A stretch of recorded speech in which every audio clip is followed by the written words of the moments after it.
let's go ahead and look at the Pistons projection for next year, according to Bleacher Report.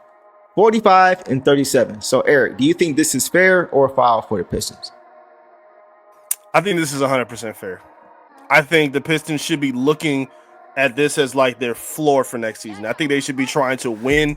They should be in that 45 to 50 win gap in some way, shape, or form. I think this is fair for them. Again, the Pistons have a really good opportunity, man. I think the East is good, but I think the Pistons can be one of those teams that I don't want to say they could be surprising based on what they did last season. And if you've been paying attention, which some don't, but I think you realize how much talent is there. I think you realize that even though they're a young team, I feel like they're so selfless that it's easy for their development and their gelling to kind of work a lot quicker based on what we saw last season. Like Asar is a very pass first guy. He's very unselfish. Ivy's very unselfish. Dern's very unselfish. Cade is very unselfish. And like JB, again, we talks about that all the time of being able to sacrifice and set your teammates up and uplifting the other guys around you without stepping on them as well. I think the Pistons do a really good job of playing together. They're very dialed in defensively. I think they have just enough. And I think having a healthy Asar and a healthy Stewart returning as well, I think is going to be major for them. Yeah, I see this being fair. I think 45 to 50 wins is a very realistic atmosphere for them. Now, where that takes them, I think it could be, as maybe high as 2, but maybe as low as 5. But I think they should be aiming to be in that 45 to 50 range to really note some success and then try to find a way to win a first round series as well. I think those should be their 2 biggest goals on top of trying to find out who in the young core fits best around Cade Cunningham. I think getting 45 to 50 wins and winning a first round series are the 2 biggest goals that they should be looking for. I'm not mad at that. I personally think this is too low. I think 45 is too low. Yeah. Okay. Yeah, I definitely. And I mean, I don't think 45 is disrespectful. I don't think it's foul. I just think it's low. And I think the reason being is because I mentioned it before, but the Pistons started off 0-4 last year. Right. With newness across the board. So it's a lot to ask of a young team with a new coach to just come out of the gate swinging, winning games on the fly when you're trying to establish roles, right? When you're trying to establish an identity and when you're trying to play to that identity consistently at a high level, that's a lot. Right. And I think that's why they started off so slow. But this year, they know who they are. They know how they have to play to be successful, right? Roles have been defined. They know how to play to their identity. And they've had time to gel and develop chemistry last season and this off season, right? We mentioned with Asar, he didn't have it last year. So last year was about establishing who they are. This year is about, with most of the same guys coming back, it's about getting better at who they are. And so that's why I think that they are going to come out of the gate strong, because I can see them getting off to a quick start, fast start. And I think that is going to be the biggest difference between them when it comes to playoff seeding. I'm with you on that. I also feel like the Pistons are going to be one of those teams that look to go hunting towards the end of the All-Star break. I think they're going to look to find pieces that they can fit and add, assuming Malik Beasley doesn't come back. I feel like they're going to be looking for that next piece that kind of solidifies that next step, because while they don't want to skip steps, they also understand how hungry these young guys are. They've been through the lows of the lows in terms of losing under Monty Williams, going through rebuild after rebuild and just going through so much uncertainty. I think after finally tasting that success and knowing how good they can be, I think Trajan has that in the back of his mind of, we want to be patient, but we're not trying to, miss a window of opportunity either. Right. Like, I feel like the Lions have been doing that, which is a different conversation. But I think Trajan kind of understands, based on what they were able to do last season, I think they want to kind of keep this thing taking in the right direction. And I think it'll, of course, still be under the leading, direction of the young core. But I still think they're going to try to find a way to add some of those sustaining pieces, whether it's adding another backup point guard, maybe making a big swing of someone who's disgruntled, someone that fits, like a Trey Murphy or whoever we're talking about. Right. I think he's going to have his eye open to how they can get better and make sure they land around that 50-win area. Because, I think it's obtainable as well, just like you. Yeah. Tara says Pistons will win 50 to 55 games. Mr. My City says, go ahead and say it. Detroit wins 52. Okay. Devon says next year, Pistons will break out. This year will be interesting, though. So if you want to elaborate on that, Devon, as far as what you mean, because it sounds like you're not punting on this year. It sounds like you have a tempered expectation, but the following year, it sounds like it is what you're really looking at. So if you want to elaborate, you can go ahead and do that.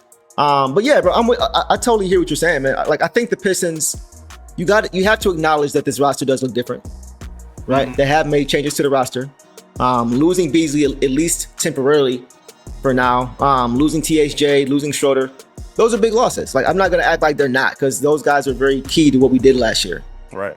But I think the additions of Karis LeVert, Duncan Robinson, J.I. returning, I think that's going to be enough to make up for that loss. I think right now, if we're being honest, chat, chime in.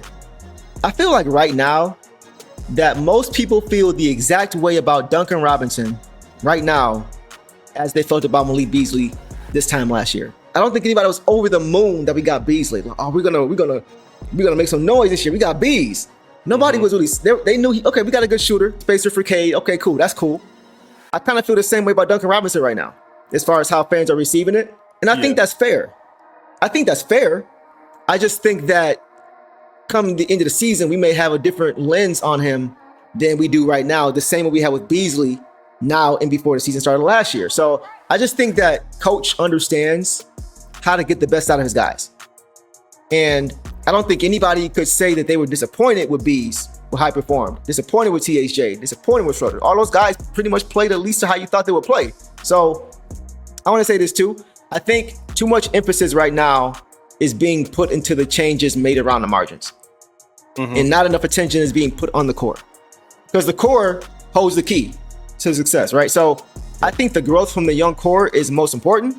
And that's why I think, once again, that many are going to be really surprised pleasantly by how next year goes, because the supporting guys are going to play their role and at least kind of, compensate for what we were missing. But I think those leaps we see from the core is what's going to be the most glaring difference. I think in terms of expectation, because I agree with you, yes, nobody was, doing jumping jacks about adding Tim Hardaway Jr. or Malik Beasley last season. Even Tobias Harris, like, people were all like, oh God, here we go. Another, kicking the can down the road season. And I feel like it's a little bit different just because, even though, like, granted, Duncan Robinson got the 3-year deal, but it's not as structured to the 3-year deal. Like, they can still get out of it the following season or the season after that. Beasley and Tim Hardaway were both kind of tempered on 1-year deals, so we all kind of knew that it was going to be short term unless they proved otherwise. And Beasley did a good job of proving otherwise. It just unfortunately kind of went under for unfortunate reasons. But again, it still kind of sits in the same conversation because these aren't guys that are the sexiest of names, but based on what this team needs, which is spacing for Cade Cunningham, shooting for Cade. Just basic floor space for guys like Ivy and Asar to operate and get to the hoop. These are guys that can help that for sure. And I love, you took the point I was going to say. JB Biggerstaff, I think, is one of the best coaches at getting the most out of his guys. He makes sure that everybody is motivated and everybody is doing their job. We're not going to lean on just Cade to give you 50 and 10, for a whole month. Everybody's going to have to do some of the heavy lifting no matter what it takes. And I feel like he's done a really good job of holding guys accountable, making sure that they maintain their responsibilities and give their best on both sides of the ball, especially on defense. So, I think he's going to do a good job of being able to get the best out of those guys, especially Karis LeVert, who's, excited about being able to work with him. I think this is super important for them. Definitely, bro. Definitely. Devon says, I feel like we will be good, but next year is when we are locked for top 3, best in the East. I can see that. Adam, what's going on? The legend is in the building. What's going on, bro? Adam? Big yes, sir, fan, Adam. Bro. Yes, sir. He says, nice to see Eric here too. Hey, we need to see you back out here, bro. Yeah. If you ever want to come on the show, let us know. We definitely get that done for sure. Yeah, we got y'all show some love to Adam. Go ahead. Adam's fantastic. I'm a huge fan of Adam, man. Shout out to Adam. Absolutely. Shannon says, I want to see what we do with J.I. back, 100%. Digging the shades. You already know how we do it, bro. We're going to circle back, bro. We definitely going to talk about that for sure offline. For sure. You got 2 big supporters right here, man. Shout out to Adam. 100%. All the dirty work, all dog. I'ma dive on the floor, go try to block every shot, and I'ma be physical with you the whole game. Stu gonna be physical with you. When you think of the Pistons, you think just hard work and just gritty basketball. That's just the identity you gotta have when you put on that jersey. I'm not your average breed of canine. Not a good dog, I'm bad boy for life. I set the tone, don't care about no tick. Let it be known, I get my respect. Come in the lane and see I don't bluff. If you retaliate, that's on ya. Slick talking pundits, I heard you're ashamed. Talking that shop, you must run this way. Tryna tell ya, put the dog palm, mess around, find out, yeah. Put the dog palm, mess around, find out,